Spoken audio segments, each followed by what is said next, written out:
আসসালামু আলাইকুম।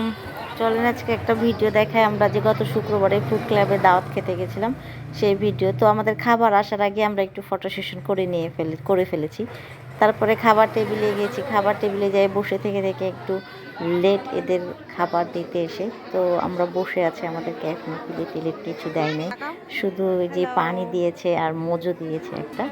পরে প্লেট দিয়ে গেল ওনারা, খাবার চলে এসছে, রোস্ট এসছে, টিক্কা কাবাব, সাথে পোলাও, ভাত, ডাল, গরুর মাংস, সব মিলায়ে খাবারটা মোটামুটি টাইপের ভালো ছিল। অনেক বেস্ট কোয়ালিটির খাবার ছিল না। আমরা যেমন বাসায় রান্না করে খাই বা আমরা যেমন বাবুর্চি নিয়ে বাসায় যে বিয়েগুলো হয়, আমার কাছে মনে হয় সেই খাবারগুলো অনেক বেশি টেস্টি খাবারটার তুলনায়।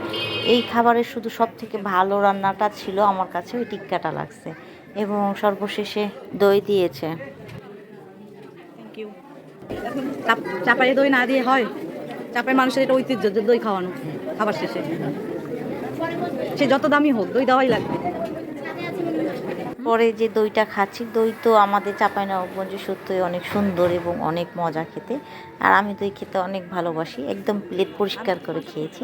খাওয়ার পরে ফুড ক্লাবের বাইরে আমি অবশ্য এই প্রথম, আমি কমিউনিটি সেন্টারে অনেক দাওয়াত খেয়েছি, কিন্তু ফার্স্ট টাইম ফুড ক্লাবের বিয়ের দাওয়াত খাচ্ছি। তো এই বিয়ের দাওয়াত খাওয়ার পরে ওপরটাতে সুন্দর একটা ভিউ আছে, যেখানে আমরা পরে এখানে হাত ধোয়ার ব্যবস্থা ছিল। পরে আমি এই ভিউটা একটু নিয়েছি। আমি যেহেতু কখনো এর আগে আসি নাই, যথেষ্ট সুন্দর।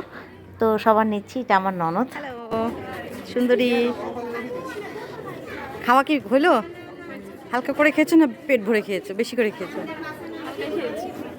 দাওয়াত খেতে এসে হালকা খেলে তো লস। তাহলে হালকা হইলো কেন? তাহলে হালকাও না ভারীও না, হ্যাঁ, তার থেকে কম। কিন্তু লিপস্টিক তো একটুও নষ্ট হয়নি, তাহলে বুঝবো কীভাবে যে তুমি খেয়েছো না খাওনি? আমার তো নষ্ট হয়ে গেছে, তো তোমার নষ্ট হয় নাই মানে ব্যাপারটা কেমন হইলো? তোমার লিপস্টিক একটুও নষ্ট হয়নি, একটু মানে তুমি কি সেলিব্রিটিদের মতো করে খেয়েছো? মুখের মধ্যে গলার মধ্যে ভাত নিয়ে ঢেলে দিয়েছো। হুম, কোথা থেকে? তাই তো, তোমাদের বাড়ি কোথায় গো? তাই তো আমিও ভুলে গেছি আমার বাড়ি কোথায়। সিরিয়াসলি? তো তাহলে তো কেউ নিয়ে চলে যাবে যে কোনো জায়গাতে, ভুলে গেলে। নিয়ে নিচ্ছে না আমাকে। আল্লাহ, দেখ আমি কিন্তু ভিডিও করে ফেলছি।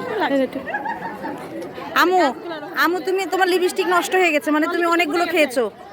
খালামণি তো খুব অল্প পরিমাণ খেয়েছে। তাহলে তারপরে সব শেষেই তো আমরা মোজো খাওয়ার পালা। আমি মোজো খাচ্ছিলাম। তো আমার ননদের হাতে ফোন ছিল, ও বলছে ভাবি তাহলে সবার ভিডিও হচ্ছে, আপনার হচ্ছে না, তো আপনারটাও একটু করি। শেষে আমরা এখানে এসে দেখি বউ বর চলে এসছে। তো বউ বরের জামাইটা এত নড়াচড়া করে কেন? ছবি নেব।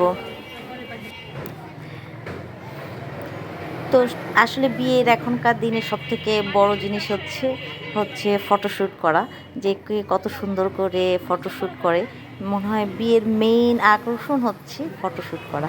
তো আমিও একটি ফটোশ্যুট করছিলাম বউ বরের, যে আমি একটা ব্লগ যদি তৈরি করি, সাথে ওদের শেষ হওয়ার পরে আমার পরিবারের সদস্যদেরকে নিয়ে ফটোশ্যুট করছিলাম।